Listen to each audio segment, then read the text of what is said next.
തൃശ്ശൂരിന്റെ ജനപ്രതിനിധി സഖാവ് ബാലചന്ദ്രൻ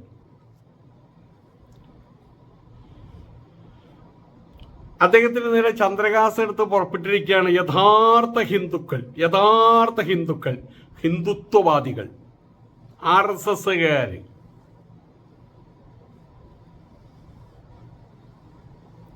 ബാലചന്ദ്രൻ ശ്രീരാമനെ അവഹേളിച്ചൂത്രേ. ബാലചന്ദ്രൻ ശ്രീരാമനെ ഒന്നും അവഹേളിച്ചിട്ടില്ല. ഹിന്ദുക്കളുടെ വികാരമായിട്ടുള്ള ശ്രീരാമചന്ദ്ര മഹാപ്രഭുവിനെ അവഹേളിച്ചിട്ടില്ല. പകരം ഹിന്ദുത്വവാദികൾ, സംഘപരിവാറികൾ അവരുടെ തൂറാമനെയാണ് അവഹേളിച്ചത്. അതങ്ങനെ തന്നെ വേണം. വല്ലാതെ കൊണ്ട് കയറ്റി കൊണ്ടുപോകുമ്പോൾ അത്യാവശ്യം കരിയുടെ മേലെ ചന്ദ്രമുട്ടി അടിക്കണ പോലെ ഒന്നടിക്കണം. അതുകൊണ്ട് ബാലചന്ദ്രന് ഒരു ബിഗ് സല്യൂട്ട്.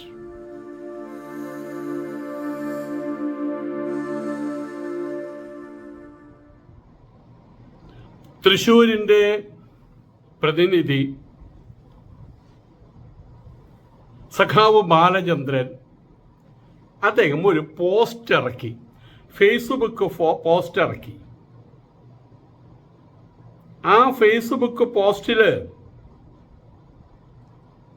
അദ്ദേഹം പറഞ്ഞിട്ടുള്ളത് ഇപ്രകാരമാണ്. ഇത് വായിക്കാൻ കുറച്ച് ബുദ്ധിമുട്ടാണ്, ആരും വായിക്കാൻ നോക്കാം.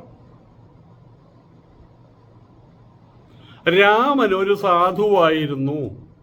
കാലിൽ ആണി ഉണ്ടായിരുന്നതിനാൽ എടുത്തുചാട്ടക്കാരനായിരുന്നില്ല. ഒരു ദിവസം ലക്ഷമണൻ ഇറച്ചിയും പൊറോട്ടയും കൊണ്ടുവന്ന് ചേട്ടത്തി സീത 3 പേർക്കും വിളമ്പി. അപ്പോൾ ഒരു മാൻകുട്ടി അതുവഴി വന്നു. അയ്യേ, ബാലചന്ദ്രൻ ഇങ്ങനെയും വിഡ്ഢിയായോ? ബാലചന്ദ്ര പൊറോട്ടയൊന്നും ആ കാലത്ത് ഉണ്ടായിരുന്നില്ല. ഹൈ, വിവരക്കേട് പറയേ. അന്ന് പൊറോട്ട ഇല്ല ബാലചന്ദ്ര, പൊറോട്ട പിന്നീട് ഉണ്ടായതല്ലേ. അന്ന് പുഴുക്ക് മാത്രമേ ഉണ്ടായിരുന്നുള്ളൂ. പുഴുങ്ങുക അത്രമാത്രം. ഉപ്പ് പോലും കണ്ടുപിടിച്ചിട്ടുണ്ടോ എന്ന് സംശയമാണ് കേട്ടോ. അതെന്തോ ആവട്ടെ, തെറ്റുപറ്റാലോ ആർക്കും. അപ്പൊ ഇറച്ചിയും പൊറോട്ടയും തന്നെ ആവട്ടെ. ഇറച്ചിയും പൊറോട്ടയും കൊണ്ടുവന്ന് ചേട്ടത്തി സീത 3 പേർക്കും വിളമ്പി. അപ്പൊ ഒരു മാൻകുട്ടി അതുവഴി വന്നു. അപ്പൊ സീത പറഞ്ഞു, തൂറാമേട്ടാ, അതിനെ അമ്പ് ചെയ്തിട്ട് എനിക്ക് കറി വെച്ച് തരണം. പിടിച്ചുകൊണ്ടുവരാൻ ലാളിക്കാനല്ലല്ലോ, അമ്പും മില്ലും കയ്യിൽ വെച്ചിട്ട് ഓടിച്ചിട്ട് അമ്പ ചെയ്തത് വെറുതെ അല്ലല്ലോ. അപ്പൊ കറി വെച്ച് തരണം. അങ്ങനെ തൂറാമൻ മാന്റെ പുറകിലോടി. അങ്ങനെ ആ മാനാണെങ്കിൽ മിടുക്കനായിരുന്നു. അതിന് വട്ടം കറക്കി വഴി തെറ്റിച്ച് നേരം കുറെ പോയി. ലക്ഷമണൻ ഇറച്ചി നിന്ന കൈ ഇങ്ങനെ നക്കിയിരിക്കുകയാണ്. ഇങ്ങനെ അത് പലർക്കും അറിയില്ല, ഇംഗ്ലീഷുകാർക്കൊന്നും അറിയില്ല, ഇപ്പോഴുള്ള പുതിയ പിള്ളേർക്കും അറിയില്ല. ഇതെല്ലാം കഴിഞ്ഞ ശേഷം ഈ നക്കലുണ്ട് ഇങ്ങനെ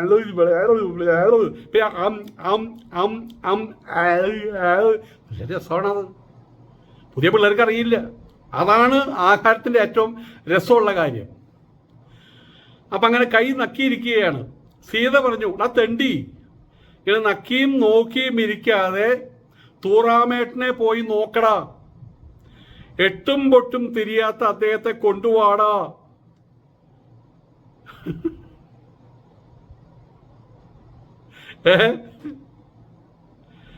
ഇതാണ് ബാലചന്ദ്രൻ സ്ഥാപിച്ച പോസ്റ്റ് കാല്.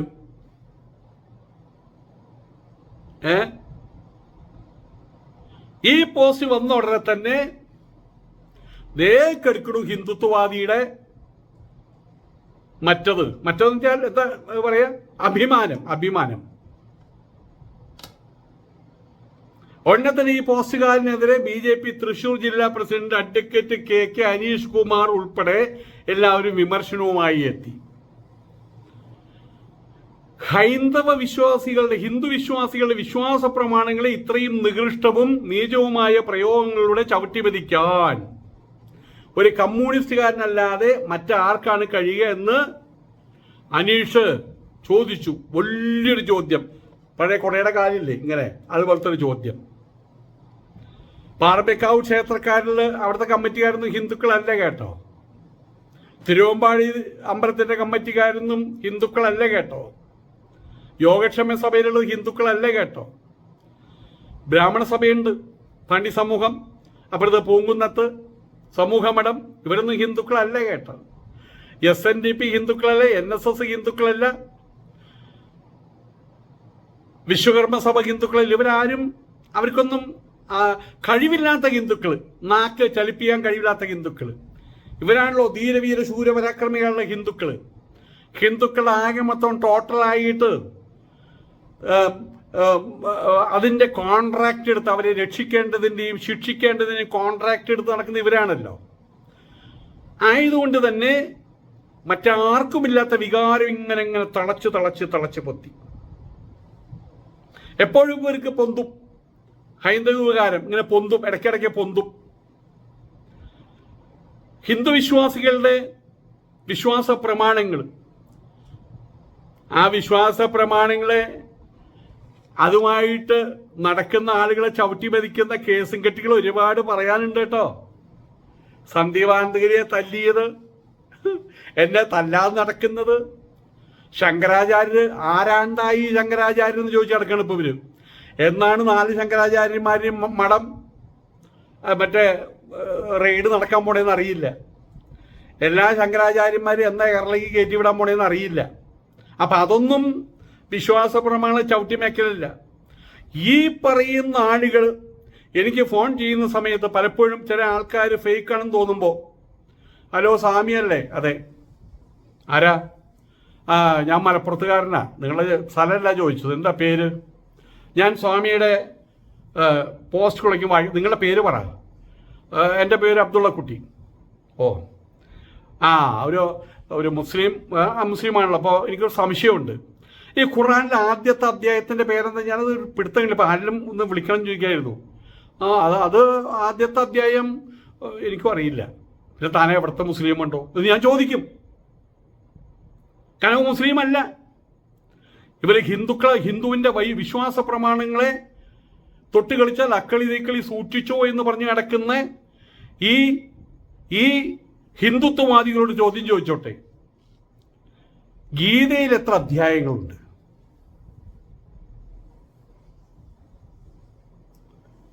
ഗീതയിൽ അധ്യായത്തിന്റെ ഏതെങ്കിലും ഒരു ശ്ലോകം നിങ്ങൾക്ക് തെറ്റുകൂടാതെ ഉച്ചരിക്കാൻ കഴിയുമോ? ഭാഗവതത്തിലെ ചതുശ്ലോകി ഭാഗവതം എന്താണ്? കേട്ടിട്ടുണ്ടോ? ബ്രഹ്മസൂത്രം എന്താണ്? കേട്ടിട്ടുണ്ടോ? ഉപനിഷത്തുകൾ വളരെ താഴോട്ട് വടവലങ്ങ പോലെയാണോ അതോ മേലോട്ട് വെണ്ടക്കായ പോലെയാണോ? അറിയോ നിങ്ങൾക്ക്? ഇതൊന്നും ഇവർക്കറിയില്ല.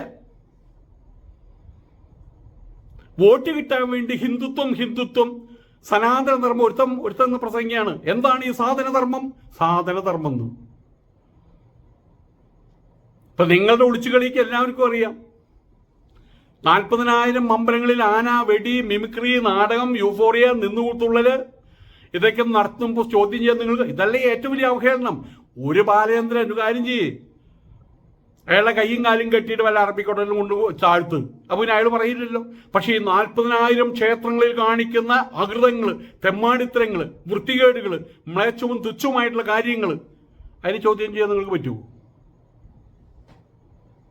ഗുരുവായൂരമ്പലത്തിൽ, വൈക്കം ക്ഷേത്രത്തിൽ, ശബരിമല ക്ഷേത്രത്തിൽ ഒരു നായർക്ക് പൂജിക്കാൻ പറ്റും, ഒരു ഈഴവന് പൂജിക്കാൻ പറ്റും, ഒരു പുലയന് പൂജിക്കാൻ പറ്റും, ഒരു വെട്ടുവിനെ പൂജിക്കാൻ പറ്റും, ഒരു വിശ്വകർമ്മജനെ പൂജിക്കാൻ പറ്റുമോ? സമ്മതിക്കുമോ നിങ്ങൾ? പൂജ അറിയുന്നതിനാ പൂജാരി. പക്ഷെ അവിടെ കേരള ബ്രാഹ്മണന് സംവരണം ഏർപ്പെടുത്തിയിരിക്കല്ലേ? ഹിന്ദു സമൂഹത്തെ ഏറ്റവും വലിയ പ്രശ്നം ഈ ജാതിയല്ലേ? നികൃഷ്ടജാതി, മേൽകൃത ജാതി, സവർണൻ, അവർണൻ, ഇതൊക്കെ. ഇതിനെതിരെ ശബ്ദം പുറപ്പെടുവിക്കാൻ നിങ്ങൾക്ക് എപ്പോഴും കഴിഞ്ഞിട്ടുണ്ട്? എപ്പോഴും കഴിയുമോ നിങ്ങൾക്ക്? ഇന്നിപ്പോ ഇവിടെ നായന്മാരും ഈഴവന്മാരും അതിനകത്ത് കയറുന്നുണ്ടെങ്കിൽ, പണ്ടൊരു നമ്പ്യാരുണ്ടായിരുന്നു, AK ഗോപാലൻ നമ്പ്യാർ. അയാൾ അടി കൊണ്ടതിന്റെ പേരില്ല, കമ്മ്യൂണിസ്റ്റുകാരനാ. കൃഷ്ണപിള്ള സഖാവിനെ അടിച്ചു. അങ്ങനെ എന്താ പറഞ്ഞത്?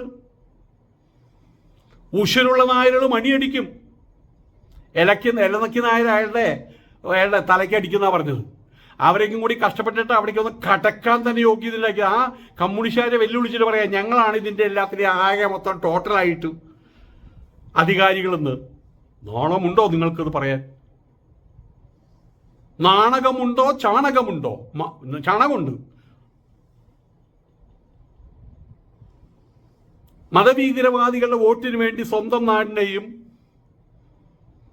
സംസ്കാരത്തെയും പിതൃശൂന്യരായിട്ടുള്ള ഇക്കൂട്ടരെ വ്യഭിചരിക്കാൻ തുടങ്ങിയിട്ട് കാലമേറെയായി. അമ്പലങ്ങളിൽ ചെന്ന് ചോദിക്ക്.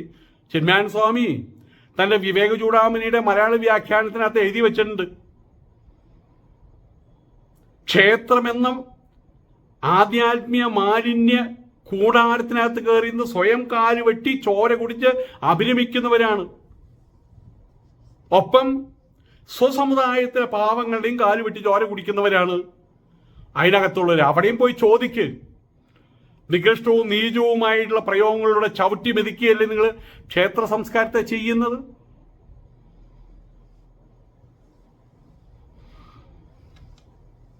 സ്വത്വബോധവും തലയ്ക്ക് വെളിവുമില്ലാത്ത കുറെ അണികൾ പിന്തുണയ്ക്കാനുണ്ടെങ്കിൽ എന്തുമാകാവുന്ന ധാർഷ്ട്യം ആർക്ക്? ഇവർക്കന്നെ, ഈ പറയുന്നവർക്കന്നെ. കമ്മ്യൂണിസ്റ്റുകാർക്ക് ചോദിക്കാനും പറയുന്ന ആളുണ്ട്. ഏത് കൊടികെട്ടിയ കമ്മ്യൂണിസ്റ്റുകാരനാണെങ്കിലും സുപ്രഭാതം എടുത്ത് പുറത്താക്കും. ഗൗരിയമ്മയെ പുറത്താക്കിയില്ലേ? എം വി രാഘവനെ പുറത്താക്കിയില്ലേ? അതിനും കൊടികെട്ടിയവരും പുറത്താക്കും. നാളെ പിണറായി വിജയൻ ഒരു ശരിയല്ല കാണിച്ച പിണറായി വിജയൻ വീട്ടിൽ പോയിരിക്കാം. പിണറായി വിജയനല്ല കമ്മ്യൂണിസ്റ്റ് പാർട്ടി. കമ്മ്യൂണിസ്റ്റ് പാർട്ടിയുടെ ഒരു ഭാഗം മാത്രമാണ്. കമ്മ്യൂണിസ്റ്റ് പാർട്ടിയുടെ വലിയൊരു വബുസാണികളെ രോമം മാത്രമാണ് പിണറായി വിജയൻ. നിങ്ങളുടെ സ്ഥിതി അതല്ല.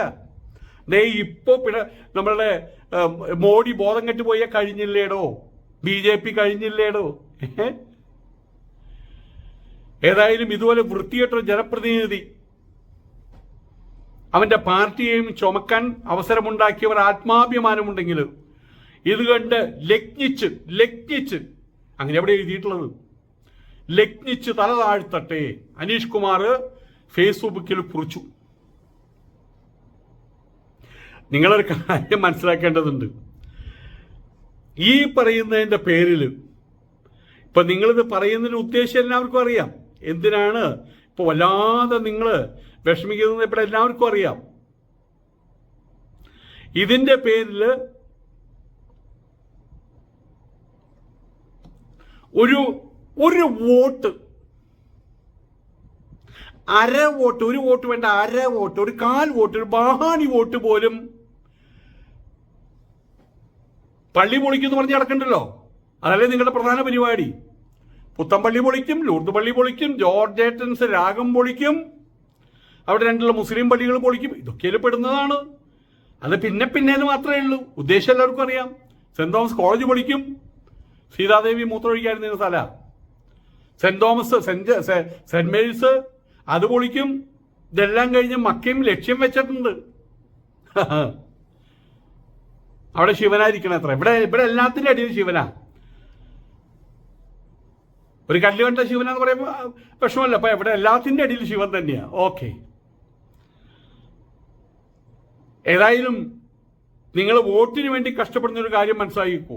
ഇതിന്റെ പേരിൽ ഒരു അര വോട്ട് പോലും, ഒരു കാൽ വോട്ട് പോലും ബാലചന്ദ്രന്റെ പാർട്ടിക്കോ ബാലചന്ദ്രനോ കുറഞ്ഞു പോകാൻ പോകുന്നില്ല.